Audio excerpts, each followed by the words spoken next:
A Rússia trava duas guerras contra a Ucrânia. Uma é a guerra visível, com mísseis, trincheiras e imagens de drones em destaque diário. Mas a outra é mais silenciosa, mais barata e, de muitas maneiras, mais ambiciosa. É a guerra pelo que os ucranianos acreditam e a guerra travada por pessoas que não carregam insígnias de patente e não deixam nenhum registro oficial. E essa segunda guerra vem testando silenciosamente a vontade de luta da Ucrânia, ou pelo menos fazia isso até 2023. Hoje, pode-se dizer que essa guerra fracassou e que as estratégias da Rússia agora se voltam contra seu próprio povo. Para entender onde estamos, é preciso começar em 2014 e com um exército que nunca deveria estar lá. Em julho de 2014, o canal 1 da televisão estatal russa transmitiu o que descreveu como o testemunho de um refugiado, Galina Pisniak, falando de um acampamento na região russa de Rostov, disse na TV que soldados ucranianos haviam reunido os moradores de Sloviansk. Na praça principal, que ela chamou de Praça Lenin, eles pegaram um menino de 3 anos, filho de um miliciano local pró-Rússia, e o crucificaram, pregando-o em uma tábua como uma execução pública. A mãe dele, segundo ela, foi amarrada a um tanque e arrastada pela praça até perder a consciência. O segmento foi exibido no canal mais assistido da Rússia, uma emissora estatal que poderia alcançar até 250 milhões de telespectadores nos países da antiga União Soviética. Em poucas horas, a história se espalhou pelas redes sociais russas e ucranianas. Em poucas horas, jornalistas independentes já haviam desmentido tudo. Repórteres investigativos da Novaya Gazeta e do canal de TV independente Dojd viajaram para Sloviansk e não encontraram testemunhas, nenhuma evidência física e nenhum áudio ou vídeo do suposto incidente. Isso contrariava as expectativas, já que as operações do exército ucraniano na cidade eram amplamente documentadas na época. A BBC News destacou um detalhe que deveria ter impedido que a história começasse. Não existe Praça Lenin em Sloviansk. O equivalente mais próximo é a Praça da Revolução de Outubro. O local onde a atrocidade supostamente aconteceu nem sequer existia. A própria Pisniak também não era o que parecia ser. O marido dela era ex-integrante do Berkut, a unidade especial da polícia ucraniana dissolvida após o Maidan. Naquele momento, ele já fazia parte das forças separatistas lideradas por Igor Strelkov. Então ela não era uma refugiada, mas sim a esposa de um combatente ativo do lado apoiado pela Rússia, dando depoimento a partir de um campo russo na televisão estatal russa. Sobre uma atrocidade que nenhum indício físico, nenhuma outra testemunha e nenhuma realidade geográfica poderia comprovar. E embora a história tenha se revelado uma bobagem, os investigadores acharam importante rastrear sua origem e como ela surgiu. Ela parecia ter sido plantada pelo filósofo eurasianista Alexander Dugin, que publicou uma versão dela em sua página do Facebook em 9 de julho, 3 dias antes da transmissão do canal. Dugin escreveu extensamente sobre o poder do que ele chama de arquétipos, ou imagens culturais fundamentais que podem ser usadas para atribuir culpa e inocência. A escolha de uma criança pequena e indefesa como vítima e a crucificação como método evocou as imagens mais profundas do martírio cristão e as combinou com os mais antigos clichês anticristãos da história. Isso foi feito para definir os ucranianos não como adversários políticos, mas como algo desumano. Curiosamente, o que ocorreu em Slaviansk naquela semana provavelmente motivou a transmissão da história. Uma semana antes da transmissão, separatistas pró-Rússia tiveram que deixar Slaviansk pelo avanço ucraniano. E no dia anterior à transmissão, o exército russo começou a bombardear posições ucranianas no Donbass a partir do território da própria Federação Russa. Ambos esses eventos foram invisíveis na mídia russa. O menino crucificado o substituiu. Uma retirada militar e agressão transfronteiriça foram encobertas em tempo real por uma história falsa de atrocidade. Então, em vez de o povo russo estar ciente de que seu exército estava ativamente conduzindo operações hostis em outro país, tudo o que eles viam era uma tentativa de vilanizar o povo que, provavelmente, era o mais próximo deles em termos de cultura e história. O Canal 1 acabou emitindo algo parecido com uma retratação, em 21 de dezembro de 2014, longos 5 meses após a transmissão, dizendo que apenas havia repassado um suposto relato de testemunha ocular. Certamente, isso não foi um pedido de desculpas por divulgar uma história falsa. Só em 2021, uma jornalista russa chamada Masha Basnulova conseguiu localizar Pisniak. Quando a encontrou, Pisniak disse que se arrependeu de ter inventado a história. Mas o dano já estava feito. Quando o exército russo invadiu formalmente o leste da Ucrânia mais tarde, no verão de 2014, seus soldados deram aos repórteres uma razão para terem vindo. Segundo jornalistas que entrevistaram voluntários que voltaram da República Popular de Luhansk em 2015, alguns mencionaram diretamente a história da crucificação. Eles alegaram estar na Ucrânia pelas crianças. Os mísseis russos lançados depois na estação de Kramatorsk, em 2022, que mataram crianças, traziam a mesma frase. Uma história, desmentida em 24 horas, ainda recrutava combatentes um ano depois, e ainda servia de justificativa moral. 8 anos depois disso, foi o auge de uma campanha de desinformação bem-sucedida. Independentemente de ser verdadeira, as pessoas acreditaram na história tempo suficiente para gerar consequências que mudaram a opinião pública e a geopolítica mundial. O menino crucificado era só a superfície. Por trás, a Rússia conduzia uma campanha separada e mais operacional.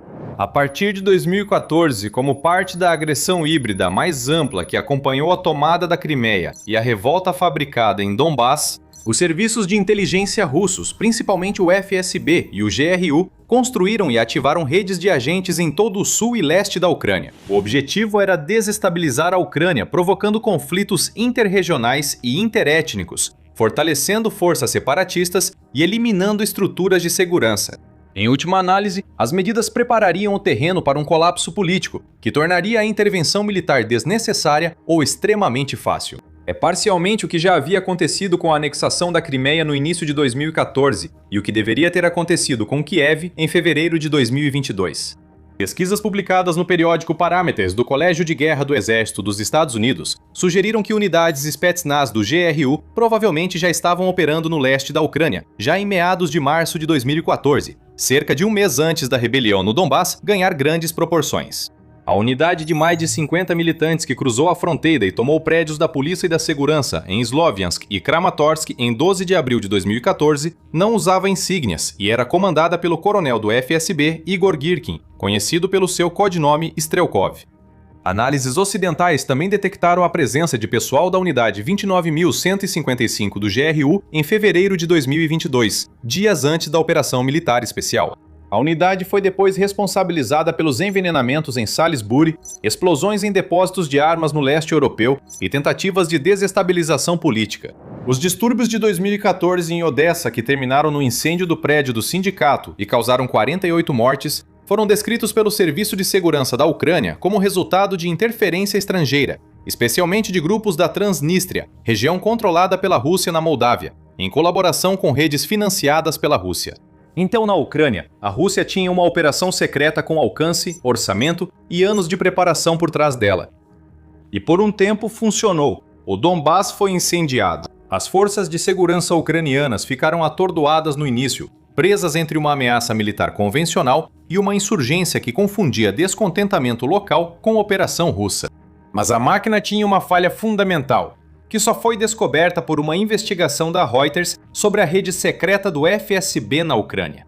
Como acabou se revelando, os agentes e seus controladores acreditavam que a Ucrânia era fraca, o que era um completo equívoco, apesar de quase uma década de campanhas secretas de desinformação no país. As pessoas em quem o Kremlin confiava como seus representantes dentro da Ucrânia exageraram sua própria influência por anos, e o FSB recebia avaliações que refletiam o que Moscou queria ouvir, não como a sociedade ucraniana realmente era na prática. É por isso que, quando a invasão em grande escala aconteceu em fevereiro de 2022, o plano de tomar Kiev em 72 horas desmoronou. O FSB foi encarregado de criar condições para uma rápida capitulação política, com listas de autoridades aliadas, agentes já posicionados e grupos populacionais que poderiam vacilar. O que eles encontraram foi uma sociedade que passou 8 anos se fortalecendo. A preparação secreta que facilitaria a operação militar era totalmente inventada. Assim que a Rússia agiu de forma abertamente agressiva, as campanhas desmoronaram. Meses após o fracasso em fevereiro de 2022, o FSB mudou o foco da ambição de tomar Kiev para ocupar e transformar as cidades que a Rússia realmente havia conquistado, como Mariupol, Melitopol e Kherson. Era uma versão menor e mais sombria do mesmo programa. Funcionários do FSB avançaram após a artilharia, tentando erguer uma governança sobre escombros e medo, presentes, porém enfraquecidos. Um oficial de inteligência ucraniano descreveu a nova situação, dizendo que o FSB trabalha não com o mesmo entusiasmo, mas eles continuam. O motivo disso é que a frente de informação mudou drasticamente entre 2014 e 2022.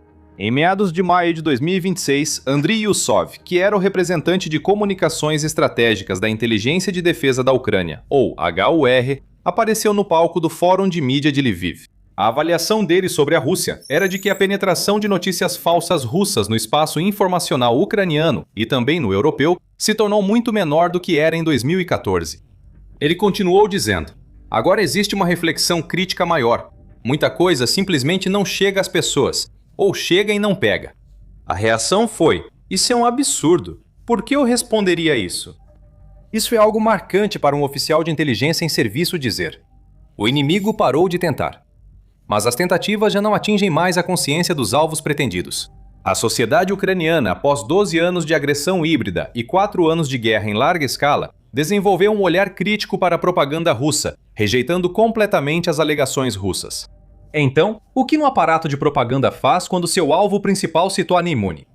Ele encontra um uso diferente para a máquina. O aparato de desinformação da Rússia agora está voltado para o próprio país. Um tipo de conteúdo é produzido apenas para o público russo. Há um debate sobre como a Rússia tem se assemelhado cada vez mais à Coreia do Norte na cobertura da mídia. Relatos sobre a chamada norte-coreanização surgiram em 2022, quando notícias abordaram a rapidez com que o Kremlin controlava o conteúdo da mídia russa e a informação ao público. Com os fracassos de uma campanha de desinformação dentro da Ucrânia, os esforços renovados do FSB só aceleraram essa tendência internamente. Então, o menino crucificado voltou com continuações. A história original está sendo revivida com personagens de um programa infantil da era soviética, do tipo com o qual várias gerações de russos cresceram. Uma suposta irmã foi adicionada à narrativa, e há até uma versão em que a mãe é torturada e morta por ucranianos. Novo detalhe lembra quando uma série de TV ganha novas temporadas, pois para esse público doméstico funciona desse jeito. O Kremlin está basicamente produzindo conteúdo em série para pessoas que precisam de um fluxo contínuo de histórias sobre a maldade dos ucranianos para justificar o que seu país está fazendo e o que suas famílias estão perdendo. E quando a fabricação inicial voltada para fora falha, a tática que resta é fazer com que os problemas existentes pareçam muito piores, começando por uma coisa com a qual a Ucrânia realmente tem dificuldade: mão de obra. Nos primeiros 10 dias de maio de 2026, mais de 21.600 publicações promovendo uma narrativa anti-imigrante inundaram as redes sociais ucranianas, em cerca de 14 mil fontes concentradas no Facebook e no Telegram. Circulava um vídeo adulterado de um funcionário regional, editado para parecer que prometia benefícios preferenciais a migrantes. O Serviço Estatal de Imigração da Ucrânia emitiu apenas 675 permissões de imigração no primeiro trimestre de 2026, e depois voltou atrás e cancelou 445 delas. A campanha visava explorar o forte investimento da Ucrânia no reforço de suas forças militares com recrutas. Dessa forma, a Rússia pode passar a impressão de que cidades ucranianas estão cheias de trabalhadores estrangeiros ocupando vagas, sugerindo que, apesar da luta, a Ucrânia ficará menos coesa culturalmente. Essa campanha ocorre em duas frentes simultaneamente. A primeira é desestabilizar a Ucrânia internamente. A segunda é prejudicar a reputação da Ucrânia nas sociedades dos países parceiros ocidentais, tornando o apoio da coalizão politicamente mais custoso e desacelerando o fluxo de ajuda. Mas assim como a Ucrânia reagiu quando a Rússia lançava mísseis e drones com seus próprios mísseis e drones, ela também fez isso com campanhas de inteligência. Enquanto a Rússia formava redes secretas e propaganda, a Ucrânia criava um aparato menor, com menos recursos, porém bem mais preciso. Antes disso, você sabia que publicamos vídeos diários analisando a guerra na Ucrânia e os últimos acontecimentos? Então não se esqueça de se inscrever no canal para acompanhar e curta o vídeo se quiser ver mais sobre esse assunto. Voltando aos esforços da Ucrânia. As Forças de Operações Especiais, ou SSO, mantêm o que chamam de infraestrutura do movimento de resistência dentro dos territórios ocupados pela Rússia. E em uma rara entrevista ao veículo ucraniano Kromadsky, em setembro de 2024, um soldado da SSO, usando o codinome Sasha, descreveu como isso funciona. Sasha estava lutando contra a Rússia desde 2014 e passou os anos de guerra se preparando. Agentes infiltrados atrás das linhas inimigas recrutariam membros da resistência para reconhecimento, sabotagem, subversão e guerrilha em territórios ocupados pela Rússia. Segundo Sasha, um dos principais objetivos das Forças de Operações Especiais é aumentar a insatisfação com as autoridades de ocupação. As missões que esses agentes realizam vão desde pintar grafites pró-Ucrânia em cidades ocupadas até destruir pontes, descarrilar trens de suprimentos e assassinar soldados russos e colaboradores. As forças de operações especiais têm documentação para protegê-los, caso as condições mudem. Até lá, são considerados independentes e só um grupo restrito das forças de operações especiais sabe que atuam para a Ucrânia. Um dos componentes mais ativos dessa arquitetura de resistência é o Atesh, uma rede de inteligência pró-Ucrânia, que se originou na Crimeia em setembro de 2022 e se expandiu significativamente para as regiões de Kherson, Donetsk e Zaporizhia depois disso. A Tesh é especializado em sabotagem de infraestrutura ferroviária e ataques a veículos militares, sendo responsável por mais da metade de todos os incidentes de sabotagem documentados nos territórios ocupados no primeiro semestre de 2025. A resistência da Ucrânia tem uma vantagem sobre a Rússia. Pode avançar muito mais no território inimigo.